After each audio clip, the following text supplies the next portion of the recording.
search up some photos to put up through here.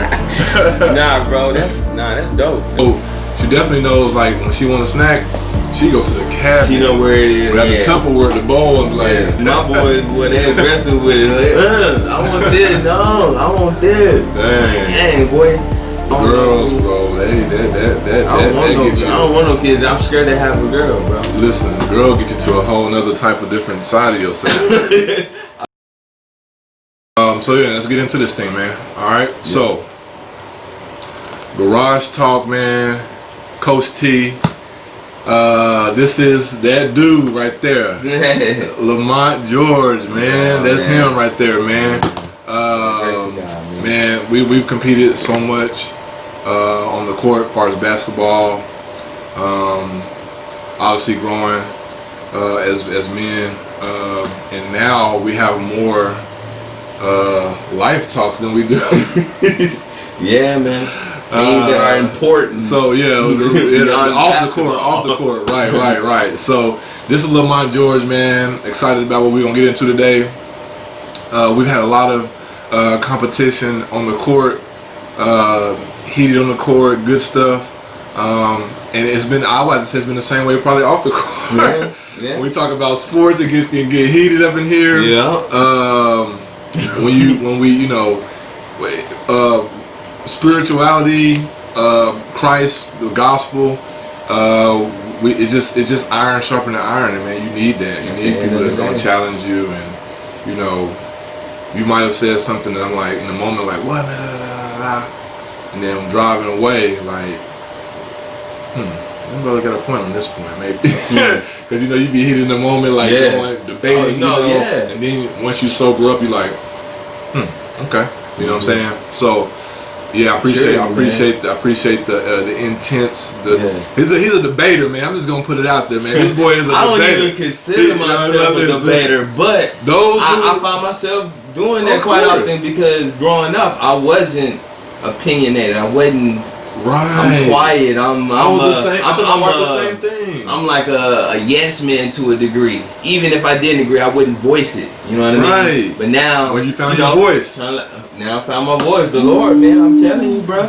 That's the only reason why I'm as bold as I am about certain subjects. Now he says he ain't a debater, but those who know Lamont, we know this boy can debate. You know, debate is a professional term for. It's a debate is an organized argument. Organized argument. Yeah. So yeah, man. So I like it though. I'm a debate. I like to think of myself as somebody who likes to debate. My wife would be like, yeah, this boy like to debate and talk about serious. He like talking about serious stuff, So, but we need people like her, like in the world who bring. Joy, and she's somebody like that who brings joy and likes to laugh and clown, so you need that, Now let's give us that balance. The Calvins of the world, bro. The Calvins of the world. Shout out to Calvin George, man. We grew up together. I'm thankful for that experience because a lot of things you can internalize and keep it so serious. Can't take life too serious. That you can't laugh and can't enjoy things. Right. Especially at this heightened time right now. You know what I mean? With everything is being illuminated as far as the killing, the murders, and all these different things, videos, easy way to show things and share things.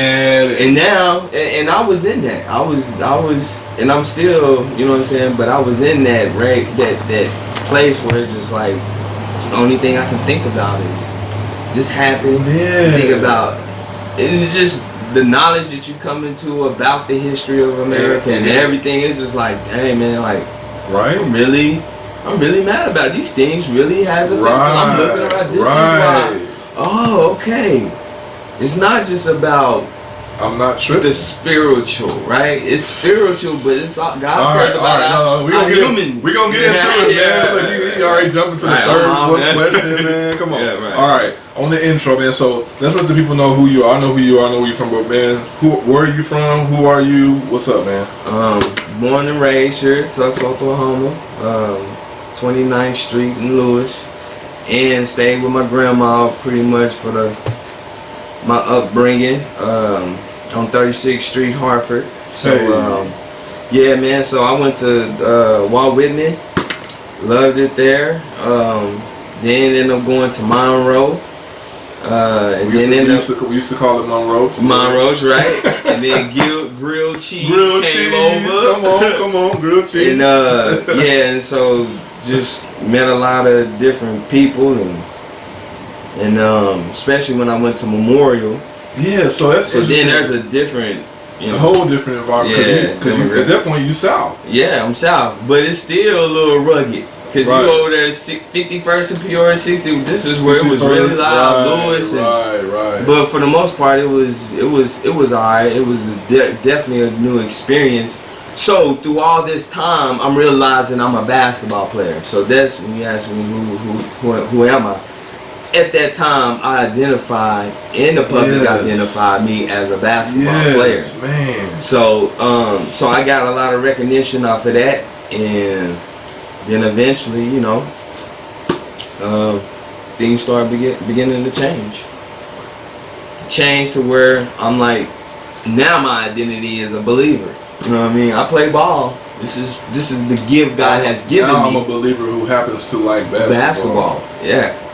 Cause listen, basketball was like my first love. God, bro. Like that's God. Listen, I always tell people, look, before a girl, basketball. I was scared of girls. Growing up, bro. I was scared. So the only thing, my mama got stories like, you know, because we didn't have cell phones and stuff, so you had to get on that the payphone, the house phone. Man, the house phone, and then when I somebody called, I'm talking to a girl, and the next thing you know, I'll be right back. Put it down. Outside playing basketball, forgot about it the whole time to go back and reconnect. My mama got stories and stuff like that. Like, the stuff I heard from her is like, dang, I was really into it, not knowing I'm into it like that. It's just what it is. Right. So yeah, okay. So first of all, I want to know who got you started as far as basketball. Like what player? Reggie Miller. I remember seeing Jordan before I saw Miller. And it was I saw Jordan in the 91 championship game against the Lakers. I just remember seeing red and yellow. That was like, and I seen bits and pieces of it. Bro, Bulls and Lakers on my two. That was like I'm watching that. Both MJs. Yeah. Like, oh snap. Yeah. I'm sure, man. When Mama put me in basketball, and now I'm watching basketball, and the number one thing that I can remember in life that I saw was Reggie Miller's comeback. Those 8 points in the Madison Square Garden. Talking noise that was to Spike Lee when it's at his height, everything was up who's there. Stepping up when it's giving it the choke. Oh, dude, hit a three. Inbounds, throw it in, caught it, run back. Around. You don't know how many times I did that, bro. Oh man, I did that religiously every day. At my neighbor's basketball people court, really underestimate. He's so underrated, Reggie Miller, for what he did, bro. And think about his size. I mean, he was 6'7". Yeah. Probably had like long 7 foot, maybe 6'10", 7 foot wingspan, lanky. I mean, he was coming out screens. He wasn't doing it like the ordinary, like you can get it and he wasn't fading in. He showed another element of the game that was like, oh, and he just catches it. Then you see Rip Hamilton when they wanted that thing. Come on, bro. He was doing it off the mid range. Off the mid range, though. Yeah. Wow. And they get it, man. That dude was lethal. So now you got this, and our boy Kobe Bryant. Come on. What did he say, man? He's the toughest guy I had to guard. Wow. That's the toughest guy I had to guard because he's very strategic off running off these screens to get open, and the team is willing to set those picks. Wow. So a 918 kid, because we can talk hoops all day. Listen. Okay, so 918 kid, born and raised North Tulsa, went to Memorial. What year did you graduate? 02? 03. 03. Y'all champions, man. Champions. 03 champions. What a wonderful experience, man. Got a ring that year, man. Wow. Yeah. Loved it at Memorial. Learned a lot. Learned a lot of basketball, man. Help defense, curl, take your time. Just the ins and outs, the framework of basketball, bro. Like, you know. So now, what's your? Well, first of all, we're gonna get a set in, bro. So, let's go with a quick little pump. We dropping right there, quick little pump. I like it. All right. So, what is your current occupation? Like, what do you do? What are you doing right now? So right now I'm still at Crossover. Crossover. What is Crossover? Crossover Prep Academy. It's all boys private school, tuition free. Well, we located at the EduRec building right now. Yeah, because y'all were at the 316. John 316. So y'all expanded. Yeah, we expanded, man. So this will be our 4th year coming. It's been a journey, man. It's been a lot of change within this. Growth is gonna come through it. So with Crossover, you're in the education field then. So what is your position? Because we talked about it in times past, but what I like to make up your position. What's it called? Academic coach. Academic coach. Yeah. Academic coach. Academic coach. Basically, what you do is you get a set of kids, probably like a range from 9 to 12, depending on the actual school size and how many academic coaches are there. So normally it's about 9 to 12 kids, and what you do is you're responsible for them. You hold them accountable to their academics. You got any zeros? Hey, we gonna I'm gonna advocate for you. You go talk to this teacher and like, hey man, he missed this assignment because of whatever reason. Can he do it for half credit? Can he, liaison, just trying to make that connection good. So really, the academic coach we're more of because we're in a Christian setting, we're like disciples, man. You know what I'm saying? Just holding them accountable like to every. You're academic police. Holistically, you know what I mean? It deals with the grades, but you also dealing with these kids. That's the person, the relationship is way more important than the intelligence of the kid. So you want to develop the relationship with them. Now they're able to receive from you and learn from you, versus, a kid growing up, people just coming in out of your life telling you different things and they never, you know what I'm saying? So you need someone he's solid, bro. I'm willing to listen to him and he cool. I'll listen to you. You know what I mean? You develop those good relationships, man, and that's kind of like what you do, bro. That's why you're able to get people up in here. You got relationships, man. Yeah, it's true. And your relationships matter, man, and people coming through and supporting, man. Yeah. Man, it's crazy. What you said that the person who they are is more important than their intelligence or than the grades and all that stuff, right? MLK said, he has a quote that says, "Intelligence plus character equals education." So he defined education as the intelligence and the character put together. That's an educated individual. But you can't just have the intelligence and you don't have the character, right?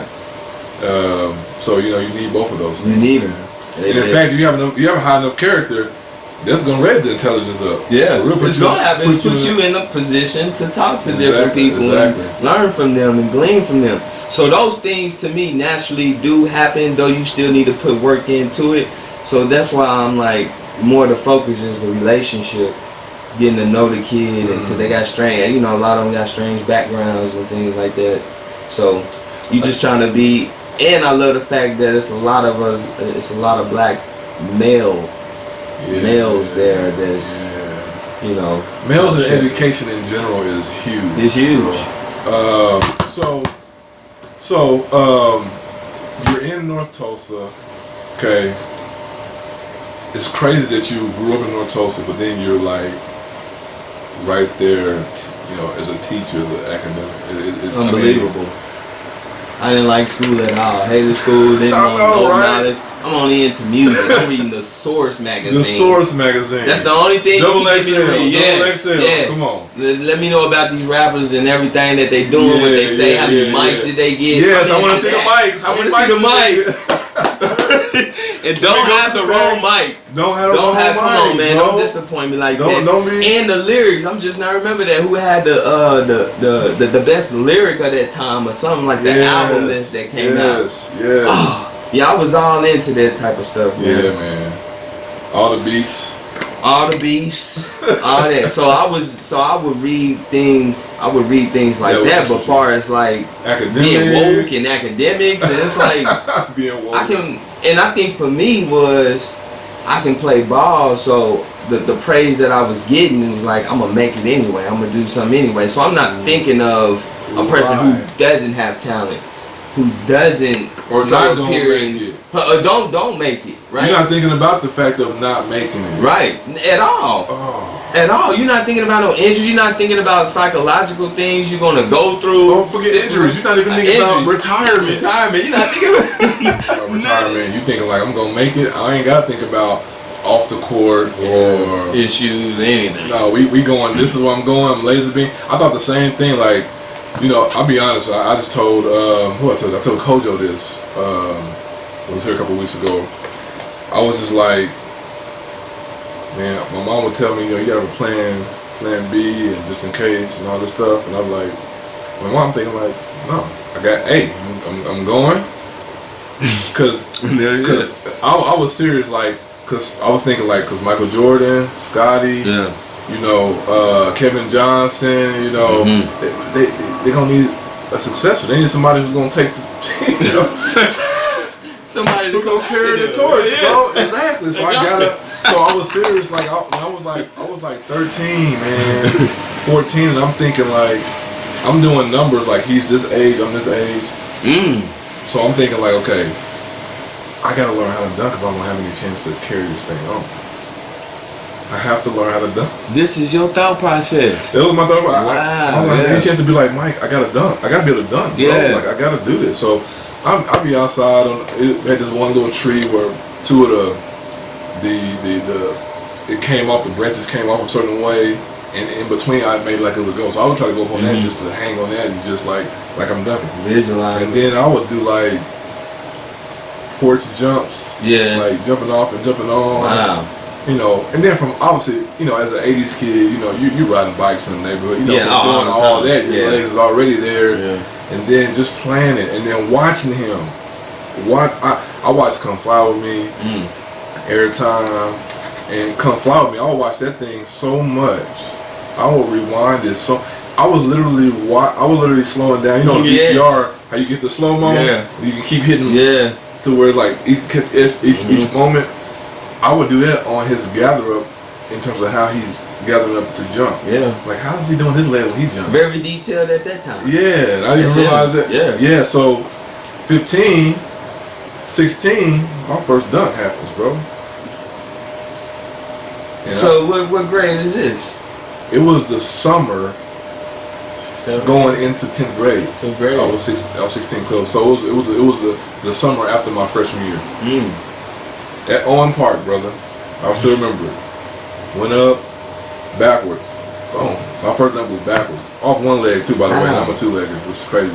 Most people would go over one or I went up, and I don't even know. And I didn't even feeling that light. I was like, oh shoot. So ever since then, it's just been like all the DJ stuff, just the hanging. I said, okay. At that point, I was like, okay, I'm getting closer. Boom, boom, boom. Yeah. And I still been up to this day, bro. Like I'm 38, bro. I'm still like the same. I mean, not as high, maybe, but I can still just boom, you know. So that was the thing. I was that serious about it. I was that serious about it. Me and my brother, you know, Trey. Man, we would play. Man, we play hours, bro. Yeah, it used to be hours. We go to 100. It didn't matter how hot it was. I wanted to be so NBA-ish. We'll go to 100. We'll go to 100. I play the song in my mind. Yeah, boy, exactly. Boy, we had the extension cord, brother, bringing the boom box out to the man, putting the CDs in there. Man, we got to put the CD in, you know. I loved it, bro. So my neighbor had before we actually got our own goal. He had a basketball goal on his, but he had a lot of concrete, man. It was set up nice. And so, but he get mad at us because we would, you know, bounce the ball early in the morning while he sleep. And we would go over there while he's gone and play basketball. We would jump our fence. Exactly. Soon as it's like a little crack in between our house and his, so they'll let you kind of see. So we'll always keep moving. Like, oh yeah, we boom, boom, boom, jump back over there. We go over, hey, can we play basketball? Like, he ain't stupid, you know what I'm saying? So we play those type of games. If that was today, all bro, the time, he would have you videoed out. Oh man, yeah, exactly. Yeah, it'd be videoed and everything. But yeah, I just that authenticity of the love for the game. Yes. You're not even knowing how much money they make. You don't even care. You don't care. It's the glory that they playing with. Like, oh, that looks good. Like that. Like, I don't even think they care like that. Like it is today. Yeah, right. So yeah, it was just the love. It's just the I want to play this game. Yeah, nothing else is manipulating my decision to play basketball. Nothing is messing with that. Nothing is sit out. Yeah, nothing. I don't know any of that. Well, I'm not on the court. That's what Jordan was saying though in his documentary. In the beginning, when they were sitting him down because they weren't gonna make the playoffs and things like that, it was like, or he had to play on restriction minutes. He's like, man, I want to play. Like, y'all making me mad. Like, you sitting me down and we got like 2 minutes to go and it's close game, you taking me out. Jordan didn't like that stuff, bro. It's just that mentality. It's like, I mean, Robin, think about what Robin did. I mean, kick it all night, and them boys still playing. And still playing. And not just, I'm just gonna suit up. Right. Like, he actually performed. Wow. So, okay, speaking of that, like, what motivates you? What is your motivation today, man? My motivation is, man, to be honest, God, man, Christ, Jesus Christ, man, just the knowledge of what He has done for me, and to see a lot of my my testimony come true. You know what I'm saying? So when I'm scarred like that and saved, like for me, man, growing up, scarred. So the scarring came without me knowing. Was a few times where I was near death situations, right?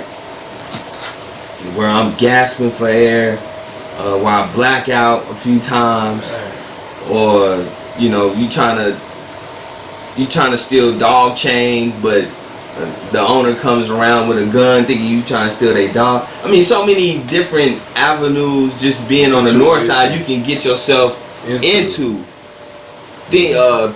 Talking about you a gang member and you're not, you know what I mean? And you talking reckless, you know what I'm saying? Like I was saying certain things and being in certain situations where it could have went all the way bad for me. Cause I didn't have homeboys like that while I'm banging and all that. You know what I'm saying? So just that mentality of that, knowing God took me out of that through basketball, AAU, like I wanted to get so heavy into basketball, bro. Through basketball, that's why I say it's a gift, bro. Like it is, man. Like drug me out of that, man. Cause gangs and things like got your attention. Got my attention. Like I love basketball, so boom, like so coaches I want you on my team. Now let's go. I want you on my team. So now I'm busy. I can't be out there. I ain't got time. And so, so your motivation is my motivation is God, man. Cause now I see where He took me from, and it could go even deeper. But just knowing where God has took me from, it's like this is my motivation in life because I know I should be dead. I don't have to be here. Just freak accidents too, car wrecks, like. I don't have to be here, and since I'm here, it's like now I'm getting more knowledge of God. And it's like you're gonna make it count. I want to make it count because I believe what is true in the Word. You know what I mean? Man. So it's like that's my motivation to take care of my family. Like when me and my wife was going into it, like we were saying, it's like I had to make a decision. It's like, and you know, you got people around you, accountability partners, telling you some harsh things too, and it's like. Yeah, man, I made a commitment to God. And I think about all the things He brought me through and the things He did. It's like, yeah, I made a commitment to God. So I'm going to do this in spite of that. He can definitely get through this. Right. And this is the time I didn't want it to work. Like, I don't care. But because I'm devoted to you, I will love my wife. I will choose ways to love my wife. I will pray about it. I will fast sometimes about it. I will do these things that you're asking. And I'm totally not perfect. Totally. I don't want to get the wrong idea, but I know I'm a sinner.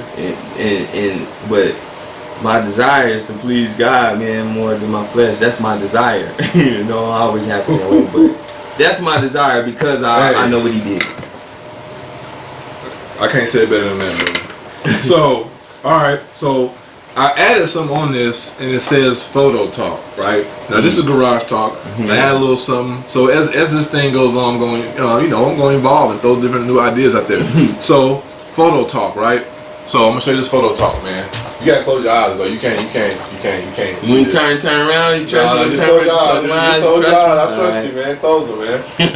All right. So, what does this photo right here? Here we go. You open up. Open up.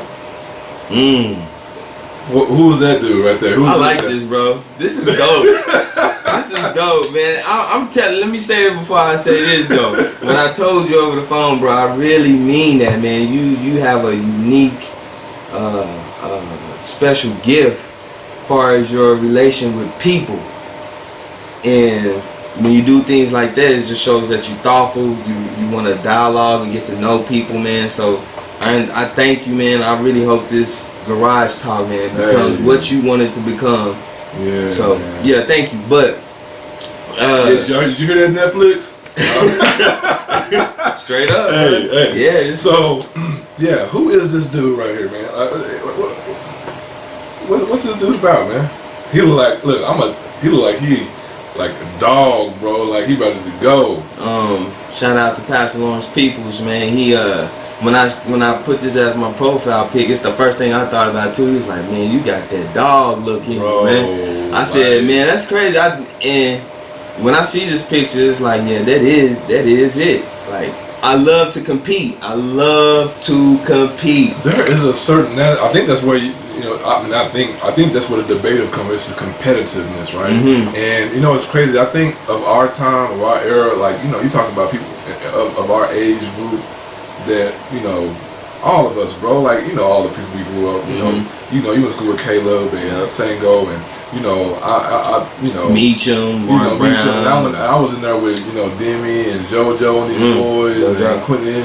I mean, oh my God, like, just that era, right? Yeah. I believe, like, not just in our city in Tulsa, because we got some rich history when it comes to hoops, bro. Yeah. But then I think in our nation, in other states around that particular time of the 80s, 90s, there was a certain dog that we had.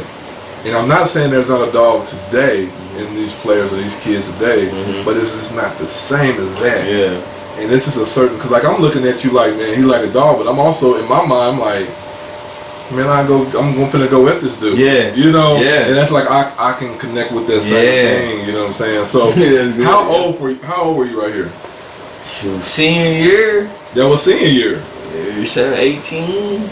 17, 18. You kind of swole, right there, bro. I thought I was always small. I was always told I was small. So you look on I do look kind. I think it's the picture. Swole, I think it's the picture. No, ain't no Photoshop, bro. Ain't no Photoshop. So, okay, senior year. So, what is the difference between that guy's perspective and the Lamont today? What's the difference?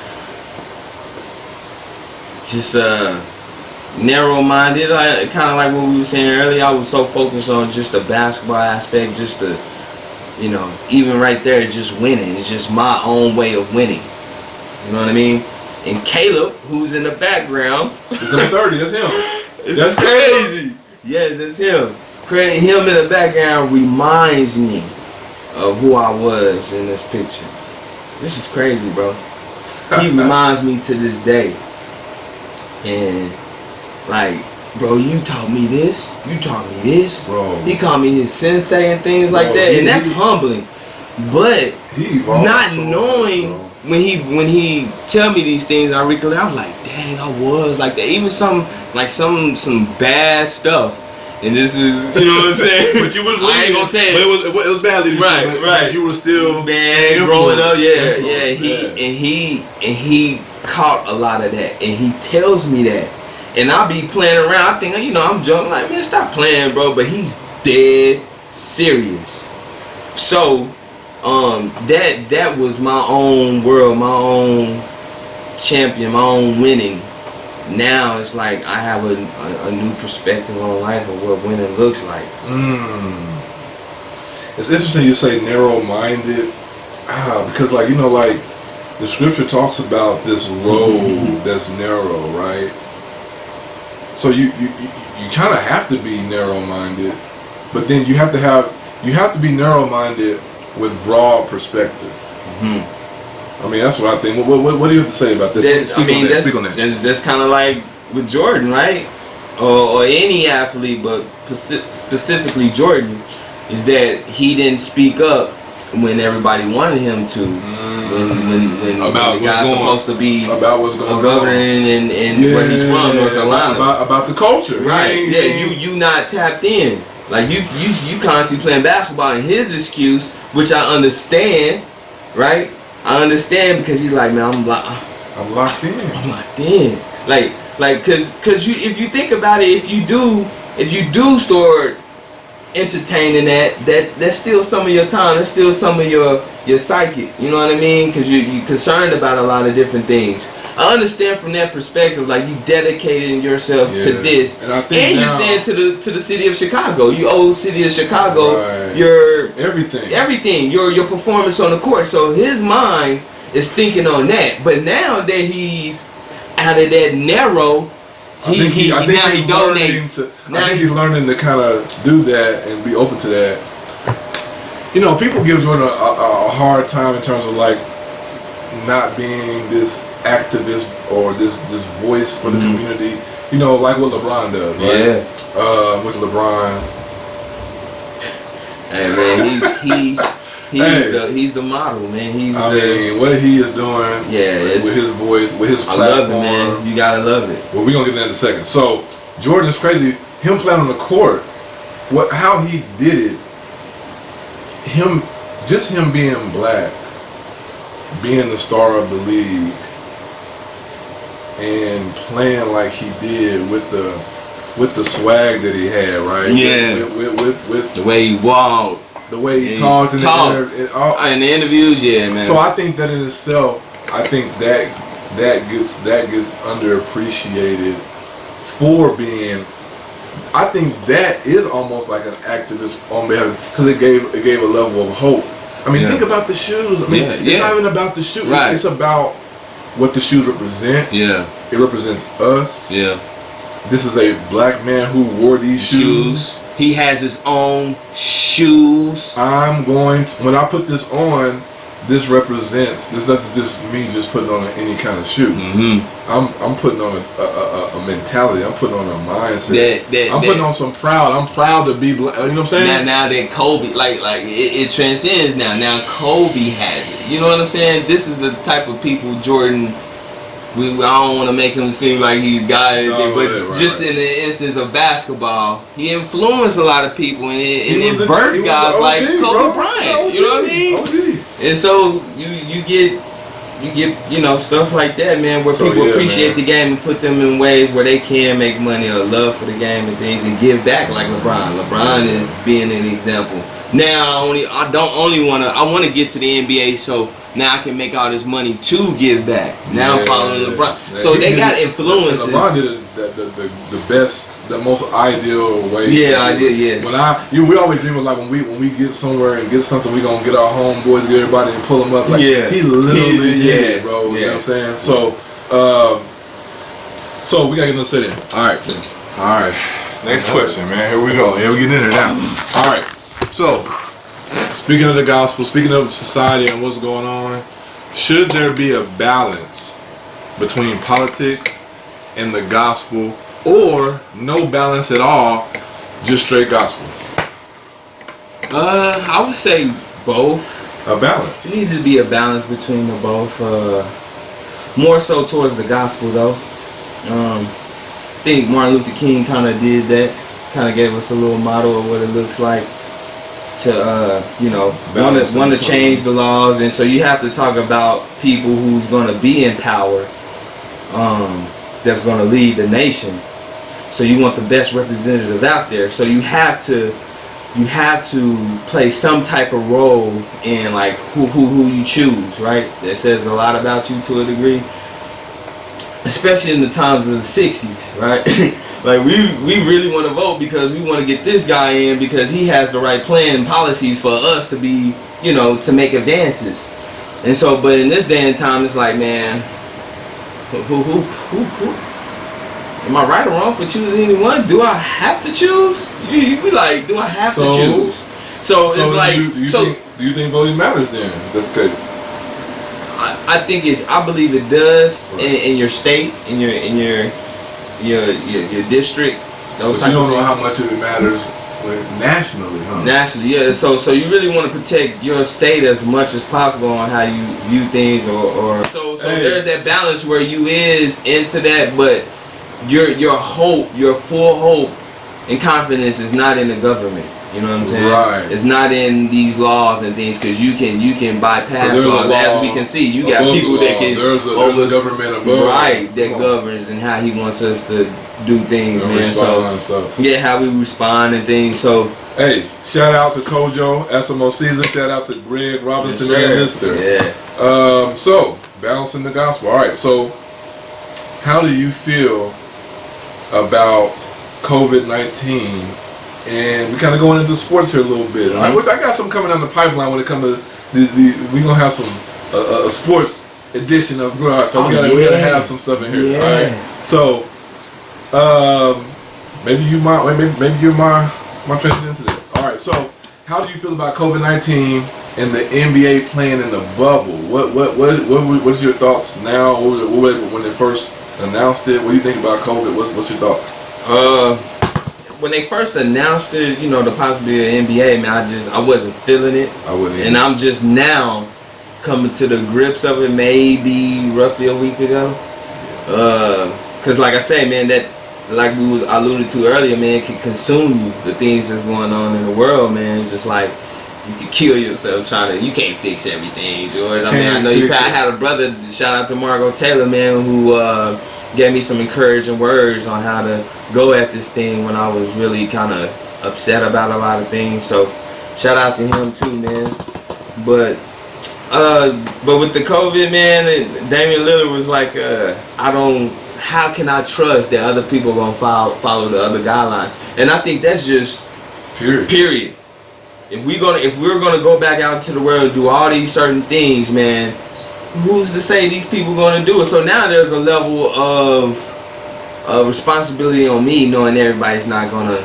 So I can't just go crazy, or I can't just have to be sensitive to. I mean, it's like driving. It's like you can't trust everybody to drive. You gotta drive defensively, okay, right. Me, you know. So it's the same thing, I guess. Yes. Wow. So I was kind of against it too at first, and then I'm kind of getting into it, like, okay. Yeah. I mean, because you can still play ball and still tackle the issues you need to do, create the revenue, kind of like Stephen A. Smith was saying. Right. He kind of shed some light to it, but I'm like, man, the energy is gonna die off, but we can. But you need I was like, man, I was like kind of like the players too, like, no, we need to be focused on this right here. We need to stop everything. And focus on this, because I was thinking like, shoot, they just need to just be like, you know what, like they did with Donald Sterling, like, you know, we ain't playing till something. Something happens. You know, but then I understand, like, no, we need every platform possible. It's kind of like a military format that I think of. You got people who are on the ground, Army.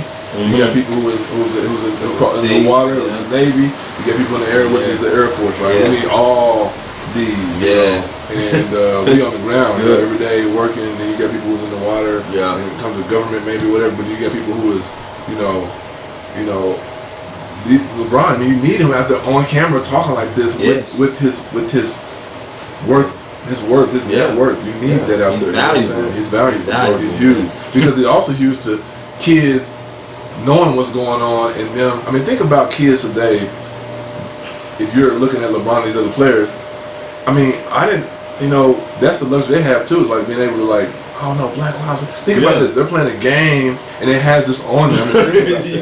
Right? I didn't think about that. That's wild, man. It's wild, man. Things have changed, boy. Man. I love it, man. Yeah. So speaking of LeBron, we're gonna get to the setting, bro.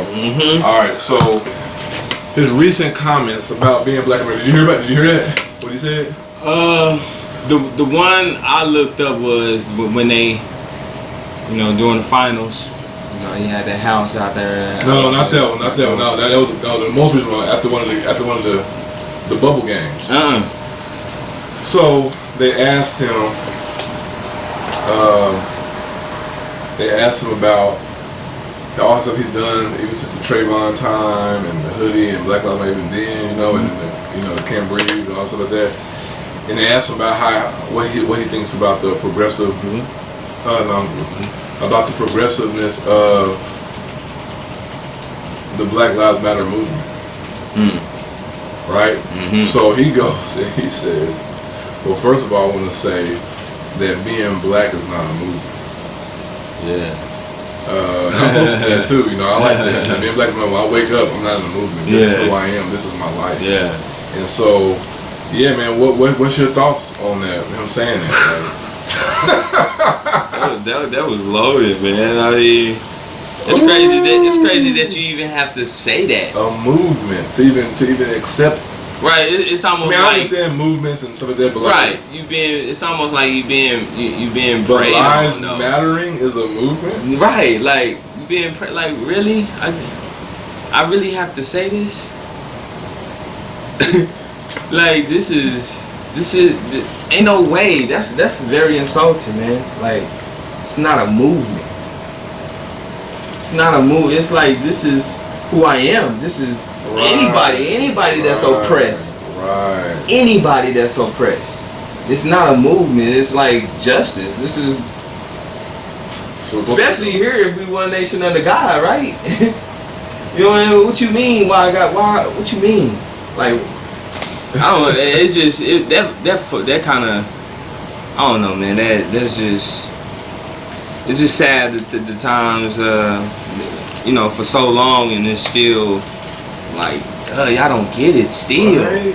A movement? You know, I heard the Kurt Franklin this morning. Oh yeah. And did you watch it? I loved it. Yeah, I shared it too. Kurt Franklin, right? Tony Evans, stuff like that. Yeah. Yeah, I watched this morning. My wife watched it 2 days ago. I watched this morning, and she listened to it again while I'm watching it. And I got to be honest, man. I'm just sitting there like.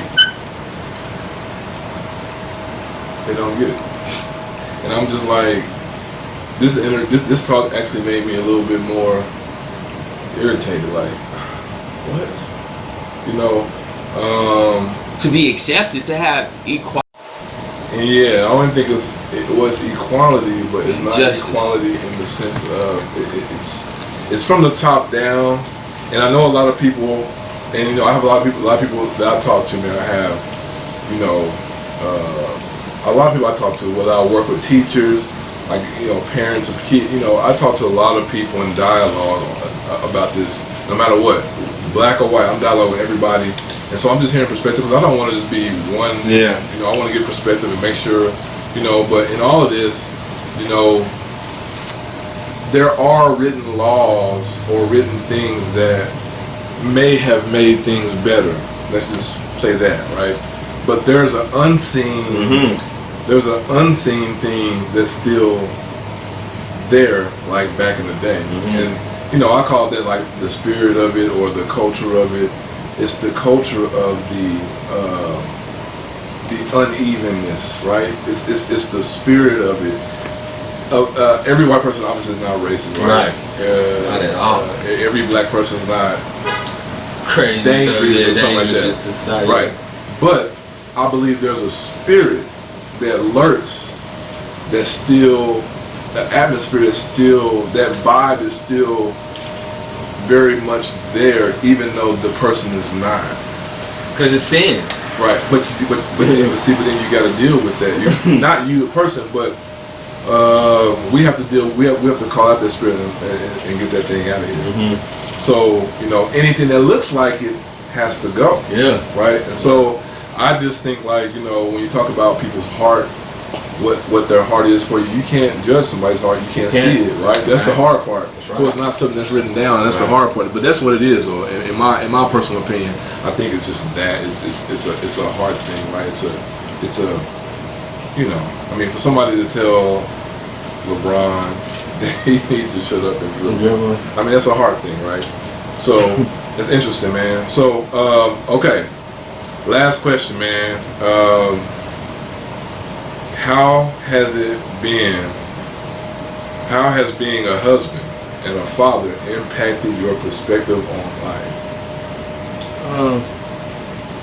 So it first started with my son Jaden, man. Had him my senior year. No, not my senior year. 2003,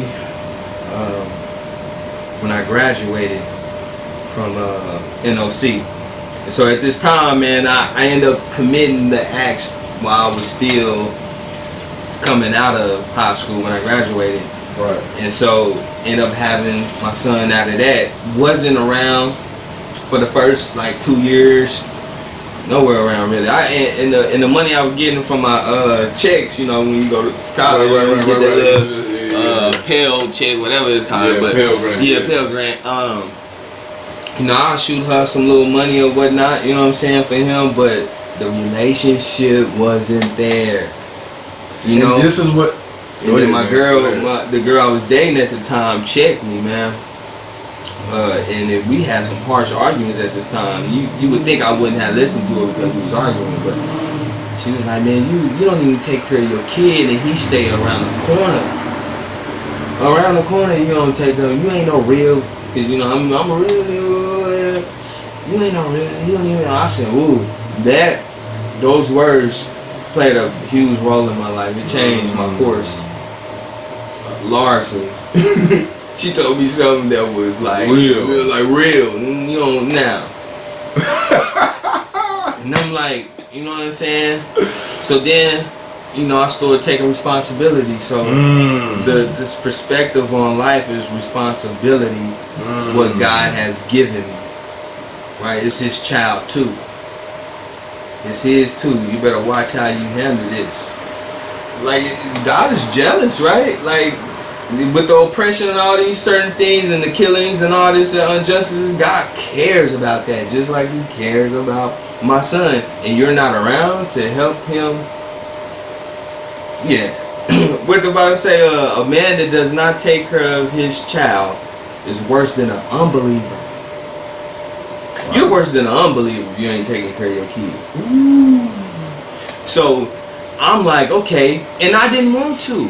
You know, I had to have this talk with my son because it's a picture of him, right? It's a picture. To be a parent is a picture of God. Yeah, right? And I have to be all the way real with him about how me and his mom interacted and those type of things, like real hardcore talks. How you came about, why I wasn't around these little times, and why I'm accepting responsibility now.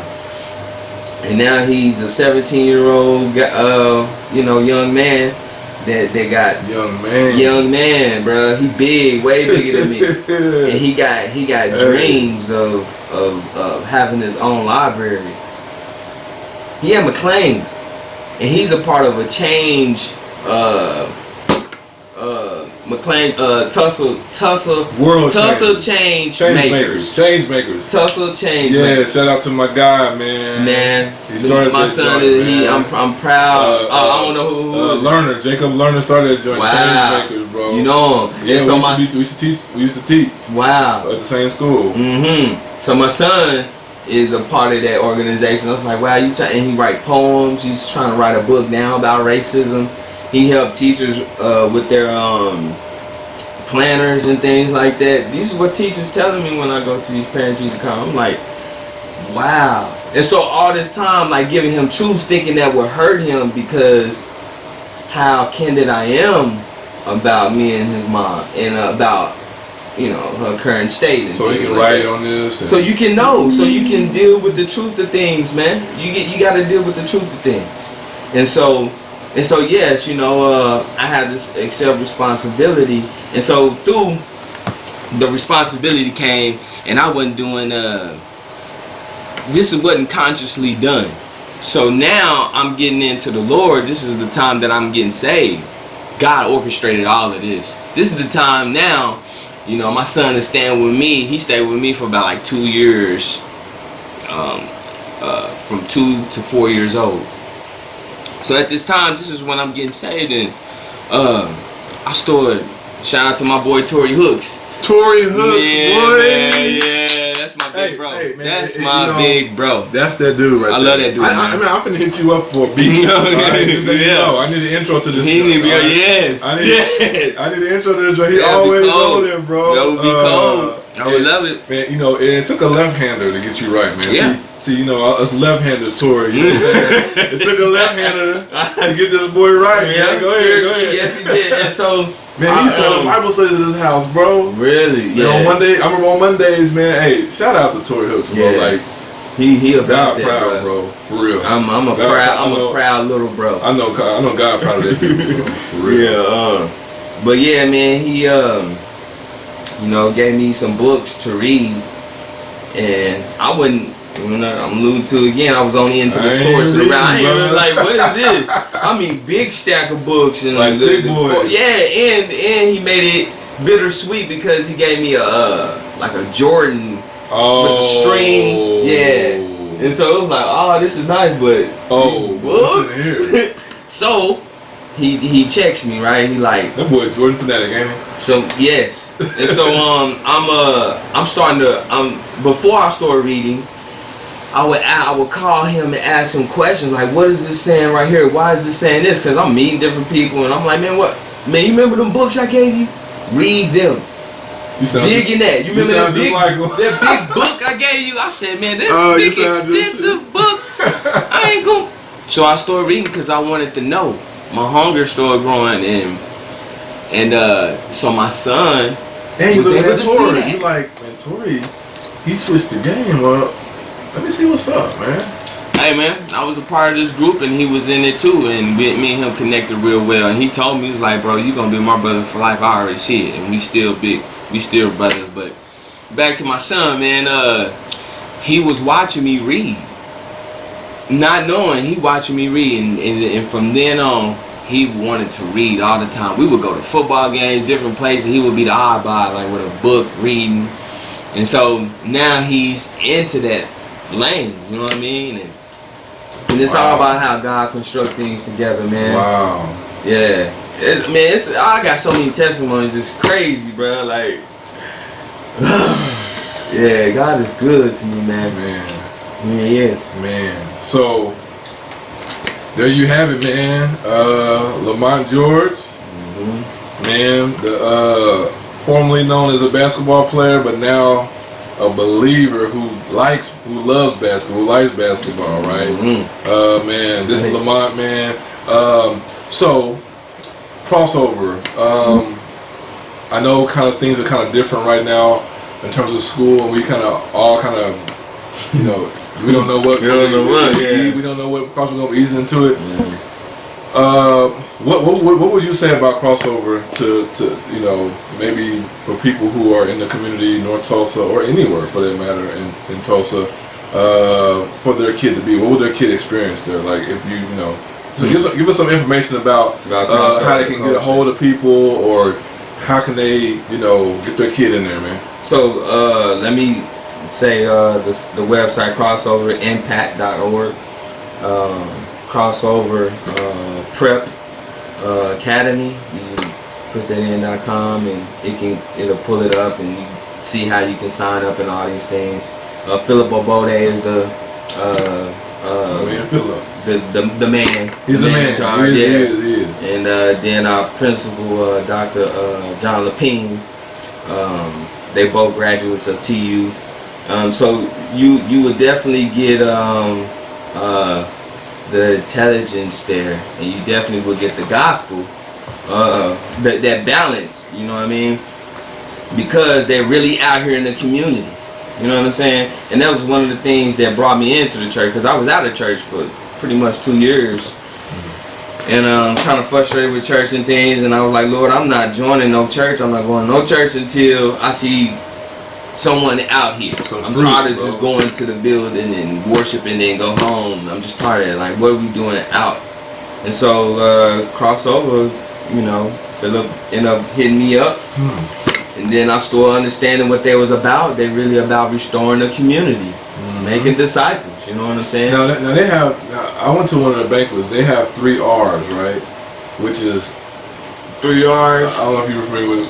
I think it's a whole organization part of their church and school and everything. Their full ministry. Dang, man. I know one of them is I know one of them is like relocate. It might be restore. It is. I have something like restore, relocate, or something else. That sounds about right though. Yeah. I didn't crossovers. Yeah. But just to see the clinic, to see the school. You know what I mean? To have people remodeling houses, you know, Jeremy Williams, man, he out there, you know, part of crossover with his little thing that he's doing with the group, with the youth, the street leader, it's called Street Leaders, so they doing things out in the community, trying to be disciples, man, trying to be a light in this world, man. So I'm just happy to be a part of this organization, man, that's out here restoring the community through Christ, though. You know what I'm saying? Because there's a right way and wrong way to do it. So what a kid would get, parents would get, is that we love them. We love the kids. We care about them holistically. Intelligent, mind, body, and soul, the whole 9. And we believe it's done through Christ, man. So we pray with them. We teach them the word and help them excel at what they want to do, man. Hey. Crossover, man. Shout out to Crossover Lions in the house. The Lions, baby. Yeah. Hey, man. Good talks. See you next time, bro. Yep. Hey. Appreciate you, man. Yes, sir. Yes, sir. Let me get you a shirt real quick.